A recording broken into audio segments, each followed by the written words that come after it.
La procrastination, cette fameuse procrastination qui nous empêche de réaliser nos projets. Peut-être que tu te retrouves dans cette situation-là, peut-être que tu as des projets, peut-être que tu as des envies, peut-être que tu as envie de mettre en place plein de choses, mais ton principal ennemi, c'est toi. Tu t'empêches finalement de passer à l'action, tu te mets des bâtons dans les roues, et je vais te dire pourquoi. C'est parce que tu te fais toute une montagne de tout ce que tu as à faire. Et plutôt que de voir le travail étape par étape et le réaliser progressivement, le plus souvent, tu es au pied de la montagne, tu regardes le sommet, et ce qui arrive, c'est qu'on se décourage très souvent. Et lorsqu'on est souvent habité par un mental extrêmement agité, on s'invente des milliards d'histoires, on surmentalise tout ce qu'on a à faire et finalement on rend le travail encore plus dur avant même de l'avoir commencé. Peut-être que c'est quelque chose qui te parle, moi ça m'a longtemps parlé, notamment pour les choses que j'aimais pas lorsque j'étais étudiant et avant même d'être à la fac, lorsque j'étais au collège et au lycée et que je devais réviser des matières que je ne souhaitais pas réaliser, que je ne souhaitais pas réviser, je me faisais toute une montagne de certaines leçons qui finalement n'était pas si intellectuellement compliqué, mais puisque ça ne me plaisait pas, eh bien j'en faisais toute une montagne et donc ça rendait la tâche beaucoup plus difficile. Alors peut-être que dans ton quotidien, il y a des choses comme ça pour lesquelles tu temporises énormément, il y a des choses pour lesquelles tu t'en fais toute une montagne parce qu'il n'y a pas cet attrait, il n'y a pas cette envie. Et justement, tout l'enjeu ici, c'est de retrouver à certains goûts à se relancer dans l'action, retrouver toujours une satisfaction à réaliser certaines choses. Je vais te donner 3 conseils dans cette vidéo qui vont te permettre justement de réaliser tes projets, peut-être des choses qui te font envie mais qui quelque part bloquent parce que tu te mets des bâtons dans les roues en te faisant toute une montagne de ce que tu devrais faire. Et puis on va voir aussi comment réaliser ces tâches beaucoup plus facilement. Donc avant de commencer, sache que je mets en place pendant quelques jours une promotion sur un programme qui a extrêmement bien marché il y a quelques mois, c'est le guide anti-procrastination. Eh bien c'est un programme complet qui va te permettre de réaliser très rapidement une autre manière de fonctionner, une autre manière de travailler, quelle que soit la nature de tes projets, que ce soit professionnel ou personnel. Donc ce guide anti-procrastination a déjà aidé plus de 120 personnes à travers un programme où en 30 jours, tu peux vraiment devenir beaucoup plus proactif tout en apprenant à gérer tes émotions. Parce qu'évidemment, je m'adresse à un public hautement sensible. Alors, le premier conseil que j'ai à te donner déjà, c'est de créer ce projet étape par étape. Comme je te l'ai dit au tout début de la vidéo, lorsqu'on a un projet d'envergure, on peut être intimidé par la grandeur de la tâche. C'est un petit peu comme si tu devais réaliser un marathon en mode sprint. Tu ne peux pas faire comme ça. Et c'est souvent la raison pour laquelle on s'épuise très souvent ou on arrête ce qu'on a commencé, c'est qu'on se met dans un certain mode pour réaliser un projet et finalement, eh bien, on n'est pas dans la vitesse adaptée. Donc, commence tranquillement et surtout, aie une vision globale de ton projet. La vision globale va s'obtenir comment? En le découpant étape par étape. Ça va te permettre d'avoir une meilleure visibilité sur ton projet, ça va te permettre de progresser à ton rythme et puisque tu vas avoir une progression régulière, puisqu'il s'agit de faire un morceau du grand projet chaque jour, tu vas avoir cette sensation de progression, il va y avoir cette dimension de mouvement qui va être animée en toi. Et ça va grandement te motiver. L'idée n'est pas d'avancer en dents de scie, d'en faire énormément le lundi, de ne rien faire le mardi et d'en faire encore énormément le mercredi. L'idée c'est d'en faire un petit peu le lundi, le mardi, le mercredi, etc. Jusqu'au vendredi ou jusqu'au samedi. Et ensuite, une fois que tu es arrivé en fin de semaine, eh bien, tu vas voir déjà toute la progression que tu as déjà réalisée. Eh bien, rien que ça, c'est motivant. Rien que ça pousse à envie de continuer. Et en plus, tu ne t'es pas grillé au niveau de ton énergie. Donc, tu gardes la tête froide. Au niveau émotionnel, ça se passe mieux. Au niveau mental, c'est beaucoup plus clair parce que tu sais où tu vas, tu sais ce que tu as réalisé, tu sais où tu en es aujourd'hui et tu sais ce qui te reste à faire. Et tu comprends, tu ressens, en tout cas, c'est palpable, l'énergie que tu vas devoir encore mettre en œuvre pour continuer à avancer. Alors évidemment, ça demande un petit peu de recul lorsqu'on se lance dans un grand projet. Chaque grand projet fait de nous à chaque fois un débutant, puisqu'on est toujours novice dans chaque nouveau projet. Moi, à chaque fois que c'est mensuel en plus, c'est un gros défi tous les mois, à chaque fois que je veux sortir une nouvelle formation, c'est vrai qu'au début c'est assez vertigineux, il y a tout un bloc, il y a tout un ensemble à réaliser, mais ce qui me permet d'avancer progressivement et de rester constant, c'est de détacher cette grosse formation que je fais tous les mois en petits blocs. Ces petits blocs, ce sont les modules et je travaille module par module.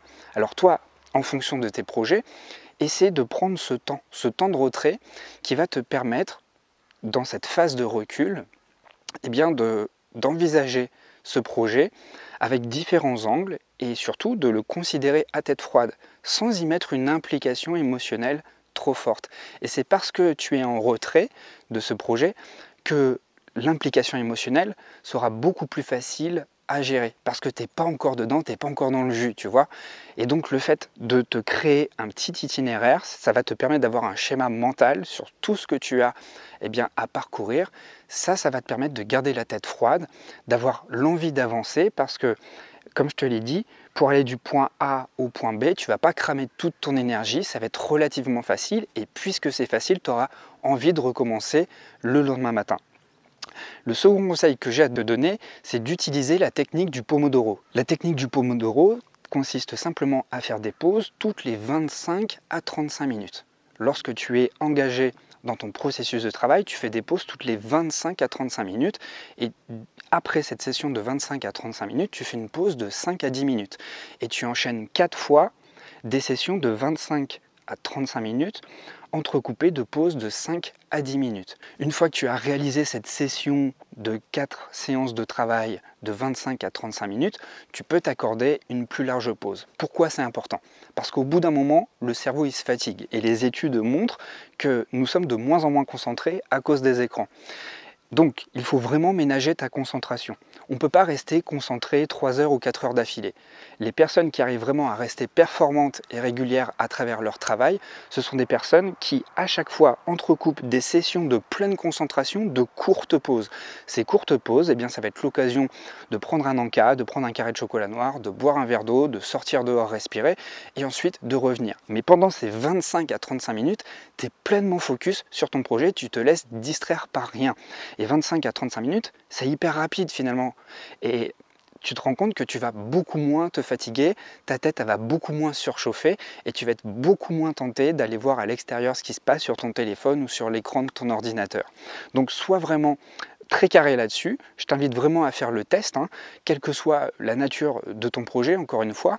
Mais ce qui fait finalement qu'on procrastine rapidement, c'est qu'on est toujours noyé par l'ampleur de notre projet. Et c'est tout à ton honneur d'avoir un grand projet. Simplement, il ne faut pas que tu te laisses intimider par ce projet. C'est comme une montagne à gravir. Simplement, il faut que tu vois le premier rocher. En fait, ce premier rocher, ça va être ta première étape. Et ça va te donner de l'entrain. Encore une fois, je te le répète parce que c'est super important. Réaliser que nous sommes en mouvement et que nous avons déjà parcouru telle distance dans notre projet nous encourage davantage à continuer. Parce qu'une fois qu'on s'est engagé, une fois qu'on a avancé et qu'on a suffisamment de ressources, lorsqu'on regarde en arrière et qu'on regarde déjà, même si on a parcouru très peu de chemin, on n'a pas envie que ce chemin parcouru précédemment soit vain, ne sert à rien. Donc on a envie de continuer pour donner du sens à nos efforts et pour rester toujours sur cette ligne directrice. Donc une fois que tu as terminé ta session de 4 séances de travail entrecoupées de séances de pause de 5 à 10 minutes, là tu peux faire une plus large pause de 15 à 20 minutes. C'est beaucoup plus relax, d'accord? Mais dis-toi que le cerveau il ne peut pas se concentrer plus longtemps. Et enfin, le troisième conseil, c'est d'éliminer les distractions. Je t'invite fortement à identifier ce qui te distrait très rapidement. Et il n'y a pas de honte à avoir. Moi, je suis le premier à être distrait. Les jours où je ne suis pas très concentré, les jours où je n'ai pas un haut niveau de motivation, j'ai tendance à être énormément sur mon téléphone. Il y a des pièges comme ça qu'il faut repérer. Moi, j'ai supprimé, par exemple, l'application Facebook de mon téléphone. Je devrais supprimer l'application de Telegram, mais puisque je fais des stories, j'ai encore un petit peu de mal. Mais c'est un vrai gouffre à temps et à énergie, ces applications, puisque elles nous donnent l'illusion de travailler, elles nous donnent l'illusion d'être occupés pour quelque chose d'utile, mais finalement, ces choses-là nous dévient énormément de notre travail. Donc, si tu travailles dans un espace, moi vraiment quand je suis en mode je crée une formation, je m'isole dans une pièce, j'élimine toute trace de distraction. Je ne veux ni sonnerie, donc mon téléphone est en mode avion, je veux pas d'écran, je travaille sur papier et je sais que de cette manière-là, je ne vais pas être dérangé. Il ne va pas y avoir une sonnerie qui va me distraire. Je préviens les personnes autour de moi lorsque je suis sous le même toit que d'autres personnes qu'il ne faut pas me déranger. Et comme ça, j'arrive à vraiment rester focus. Donc, pour toi, je t'invite vraiment à identifier toutes les sources de distraction qui peuvent te dévier de ton chemin. C'est vraiment important. Et on a tendance à trop minimiser ce genre de choses. Mais quand tu regardes, tu peux avoir un bilan de temps d'écran, par exemple, sur ton téléphone. C'est énorme le temps qu'on passe à être distrait, en plus pour rien. Ce n'est que de la distraction. Ça ne fait que nous dévier de nos projets. Alors, je ne dis pas que la distraction n'a pas sa place. Évidemment, la distraction, ça peut être quelque chose de ressourçant. On peut en avoir besoin. On peut avoir besoin de regarder une série distrayante sur Netflix. On peut avoir besoin d'avoir des relations qui n'ont aucun rapport avec nos projets, de regarder des trucs sur notre téléphone qui n'ont aucun rapport. Simplement, il faut cadrer. On a besoin de cadrer. Et le problème, c'est que le temps d'attention qui est bouffé par ces sources de distraction prend trop de place dans notre quotidien et nous dévie trop de ce qu'on a à faire en fait. Nous dévie trop des projets qui sont vraiment importants. Alors évidemment, j'imagine que toutes tes obligations, tu arrives à les réaliser, tu fais toujours tout ce que tu dois faire. Dans la case devoir, tout est accompli. Simplement, il y a aussi les envies, les projets.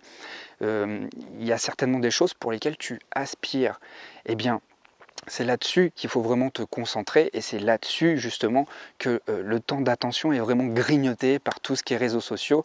Et j'espère que ces vidéos YouTube, en tout cas, ne sont pas pour toi uniquement une source de distraction et t'aide un petit peu plus à progresser chaque jour. J'ai eu de super retours à travers le sondage. Je le répète parce que j'ai vraiment été touché par tous les messages. En tout, j'ai eu 138 réponses. C'est assez énorme. Je ne m'attendais pas du tout à ça. Et donc, j'ai eu des retours très pertinents, beaucoup d'axes d'amélioration. Alors, la casquette ne fait pas partie des axes d'amélioration, mais j'avais envie d'apporter un petit peu de nouveau.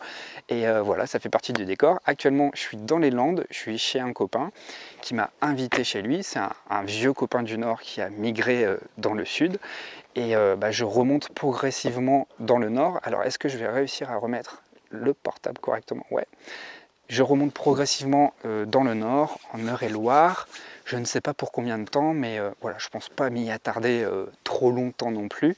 Et on verra pour la suite. Bref, si tu souhaites te former et réaliser tes projets avec beaucoup plus d'aisance, avec une méthode vraiment très carrée, très pédagogique, très simple, qui va te permettre d'implémenter, d'appliquer, je ne dis pas implémenter parce qu'on va me reprocher de faire des anglicismes, mais d'appliquer des concepts très très simples à comprendre. Vous allez vraiment avoir une idée autre du travail que ce qu'on a pu vous transmettre. On peut réaliser beaucoup de choses avec très peu de méthodes. C'est simplement une manière de voir les choses, une manière d'opérer qui est super simple, super facile, super rapide à appliquer. Donc j'espère que ça t'aidera toi dans tes projets personnels ou professionnels et que ça te permettra de déplacer des montagnes. Je te remercie beaucoup d'avoir suivi cette vidéo. Si tu veux accéder à ce lien promotionnel qui va durer simplement quelques jours, tu peux cliquer juste sur le lien dans la description de la vidéo. Et puis moi je te dis à très vite et puis n'hésite pas à commenter cette vidéo, ça me fera toujours plaisir. Je te dis à très vite et prends bien soin de toi.